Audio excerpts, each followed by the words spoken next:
পাসপোর্টে কেন লেখলি তোর ধর্ম ইসলাম? মিথ্যুক, মিথ্যুক। কেন লেখলি বেটা? মিথ্যাবাদী লেখলি কেন? কিসের ধর্ম তোর ইসলাম?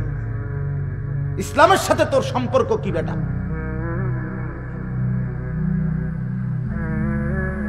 রাসূলুল্লাহ সাল্লাল্লাহু আলাইহি সাল্লাম স্পষ্ট বলছেন, কোন মানুষ কাফের নাকি বেঈমান নাকি মুসলমান এটা চেনার পার্থক্যের উপায় হলো নামাজ। বলছে কিনা কথা কর? তাইলে সে কিসে কেন লিখলো? জন্ম নিবন্ধন সনদে কেন লিখলা?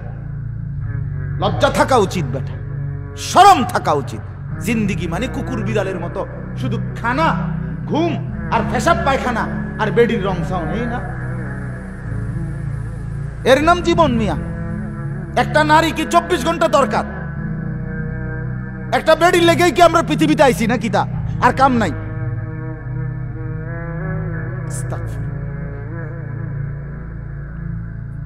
এক এক ছেলের নারীর আসক্তি, মোবাইলের অস্থির ছবি আর উলঙ্গ নাচ গান দেখার আসক্তি দেখলে মনে হয় সে যেন সৃষ্টি হয়েছে নারীর লেগে।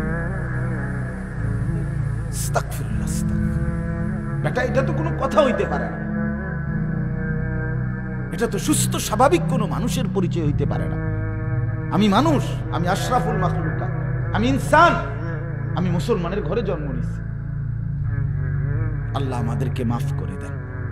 আমার বাপ, আমি শক্ত বললাম, ভাবতে শিখেন। ছেলেরা তোমরাও ভাবতে শেখো বাবা। কেউ মনে করো খবর নিল না, তারপরও হাসরের ময়দানে কিন্তু তুমি আটকায় যাবে। হতে পারে বাবা বলে নাই, হতে পারে মা বলে নাই, হতে পারে তোমার উচ্ছৃঙ্খলা আর বখাটেপনা দেখে এই সমাজের সবাই তোমাকে ভয় পাইছে আর ছেড়ে দিছে। যা ফালতু ফুলাফান বাদ দিই, তার পাগল ছাগল দিয়ে একটা থাকবেই। এভাবে তো তোমারে ফেলে দিল বাবা, তুমি তো হেরে গেল, তুমি তো কষ্ট পাইবা, পরে তো কষ্ট পাইবা বাবা। কোরআনুল কারীমের মধ্যে আছে, জাহান্নামী রব্বুল আলামিনকে বলবে, আল্লাহ জাহান্নামের এই ভীষণ আগুন আমি তো আর সইতে পারছি না, আল্লাহ আমারে তাইলে আপনি মৃত্যু দিয়ে দেন। লা ইউক্তা আলাইহিম ফায়ামুতু, আল্লাহ বলবে না না না ফরমান, জাহান্নামের মধ্যে আর কোনোদিন মৃত্যু হবে না, কোনোদিন না।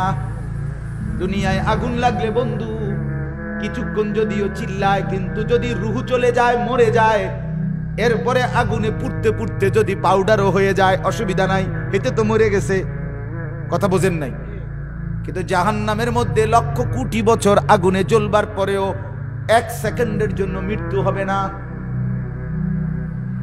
এরপরে কোরআনে আছে, জাহান্নামী বলবে, আল্লাহ যদি মৃত্যু না দেন তাইলে কিছুক্ষণ একটু বিশ্রাম দেন, একটু সময় আপনি আগুন থেকে মুক্ত রাখেন।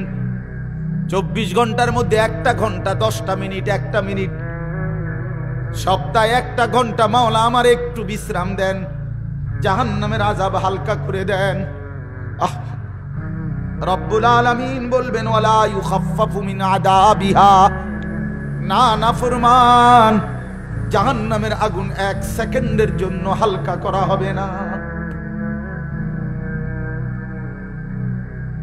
তুমি মনে কইরো না বন্ধু এটা আমি সিনেমার গল্প বলেছি, নাটক বলেছি, ফালতু মনে করে কেমনে উড়াইয়ে দিবা। এটা তো আল্লাহর কালাম, এটা তো গল্প মনে করে ফেলে দিলে হবে না। এটা বন্ধুদের আড্ডার তামসার গল্প বললে তো হবে না, এটা আল্লাহর কোরআন।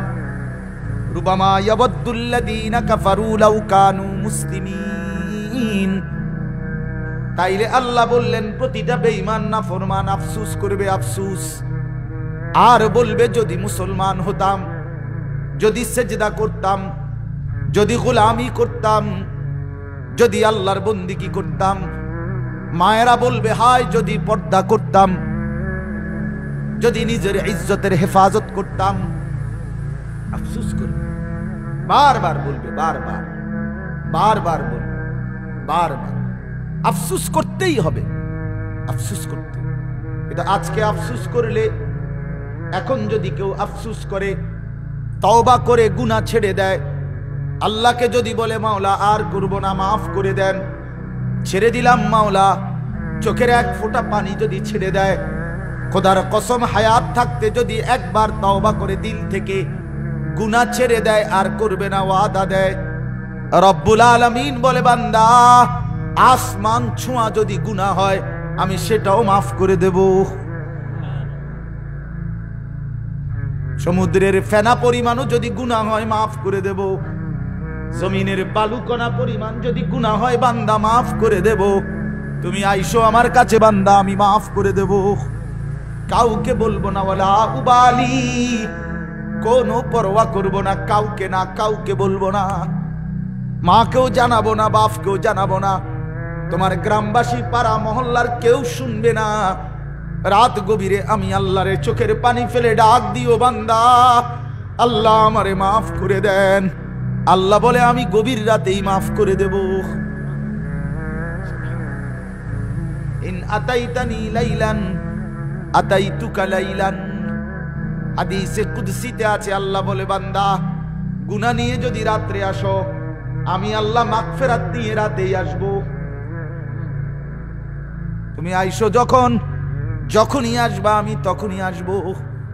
আমি আছি, আমি ঘুমাই না, আমি তন্দ্রাও যাই না, আমি বিশ্রামও করি না, আমি কারো কথা ভুলে যাই না, আমি পথ হারাই না।